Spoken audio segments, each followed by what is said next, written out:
As we head into the heart of the holiday season, evergreens are everywhere, on wreaths and centerpieces and standing tall, of course, as Christmas trees. Yes, but there is a whole world of evergreen species beyond the classic pine, and today we're learning how to tell them apart and how to keep them looking fresh all season long. Joining us now is Emily Swihart, horticulturist with the University of Illinois Extension. Emily, welcome back to the show. Hi guys, happy holiday season. Yes, happy holiday season. We are here, aren't we? We're kind of deep in December. Quick. It is. Yeah, wow. And this is actually upsetting for me a little bit because I haven't gotten my Christmas tree up yet. I thought you were going to do that last week. You didn't do it. I know. I think I might do it tonight. Okay. It's not real. It's not real, yes. obviously. If but I it probably looks sitting real, in my living room. But yeah, so it looks sort of real. Yeah. But like, yes, when you have all of these in front of you, there's so much of a difference. There is, yeah. And this is, I told you guys, this is a little bit of a peeve of mine just because of my profession. Of course. Yeah.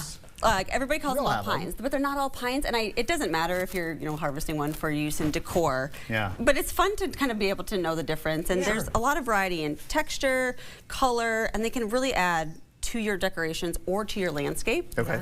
So I just thought we would do kind of a fun little quick ID. This is not all of them, but just a little bit of a identification quiz. Yeah. So over here in these, and I'm going to give you one here, Morgan. So this is actually the pine. We'll start with the pines. Okay. Oh. And this is a white pine. This is a white pine. Okay. And you can tell that because when you're identifying pines, you'll see that the needles, which are leaves, but the needles are in these little clusters. All pines will have them in these little clusters, all right? And so to identify white pines, which is native to Illinois and Iowa, they're in groups of 5. Okay. It's the only one that has 5 interesting. in it. Okay. Others will have 2s or 3s, but they're all, if it's a pine, it's going to have them all like kind of clustered together. Okay. They're short needled, long needled, but you'll see them in the little clusters. And that makes it a pine. So then you can call it a pine, and I won't have an issue. Okay. Okay.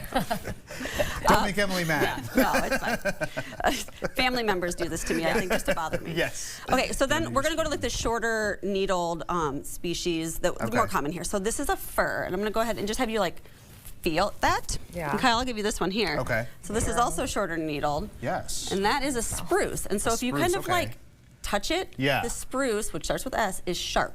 The ends of the needles are sharp, so it'll stab you. Yes. Whereas the fir has more of those rounded Many times this has happened to me. Oh, yeah. Yep, Oh, and so that's really easy way to kind of tell the difference between, especially a spruce. Now, there's like yews that are also kind of softer, but with the fir too, it kind of smells citrusy. It's kind of a nice citrus fragrance if you break the leaves. Kind of a fun way to bring a fragrance into your decor. Sure, yeah, get that fresh smell. Yeah, and then I've got these over here. So this would be like an arborvitae or a cedar or a juniper. Have these like scale-like leaves to them. They're they're like scales. Yeah. Like all kind of layered up in there. And they look a little bit different. There's a juniper in here. Oh, yeah. And this wreath with some berries on it. But you can just see how it, you can see how it just kind of adds like different textures and colors to your decor. So kind of fun to identify.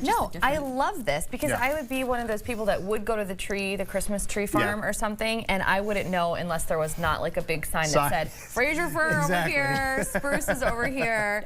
I'm just like, oh, that one's pretty.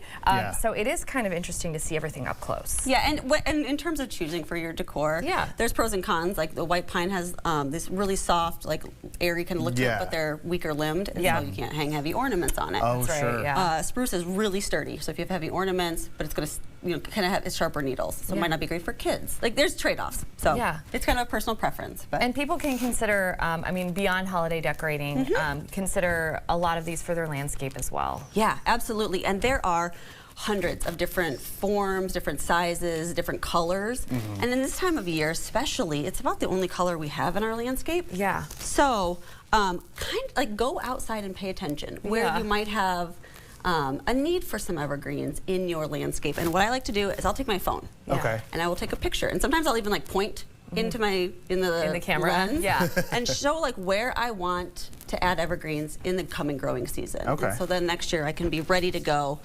in knowing what I want, the sizes. Yeah. That's amazing.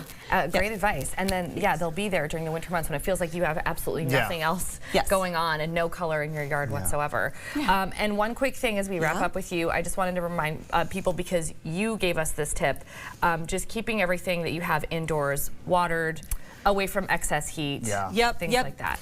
Yep, it's especially going to be, these are cut plants. They're like cut flowers, right? So they're going to dry out over time. If you can keep them watered, they will last longer if they're outside. But if you bring them inside, keep them away from heat, keep them away from direct sunlight.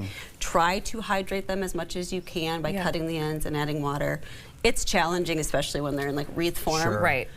Just do the best you can, and then just know that eventually you have to compost them. Yes. And you know, like Morgan, my tree is not real, and my garland that I have with on my mantle and my going up my stairwell, that's not real either. But we have lights around it, so is it safe to put the Christmas lights around the real evergreens? You can, and most lights, like LED lights now, don't give off a lot of heat anymore. And so, you know, if you're phasing out some of your older lights, check and see if they are giving off a lot of heat. Good idea, If they are, then I would probably, you know, shy away from purchase some new ones. Okay. Well, if you're watching right now, you want to learn a little bit more about incorporating evergreens in your holiday decor, whether it's inside or outside, you can visit the website there at the bottom of your screen, extension.illinois.edu/HMRS. Always a lot of fun, Emily. Thank you so much for bringing all of this for us today. Thank you, My Emily. pleasure. Happy holidays.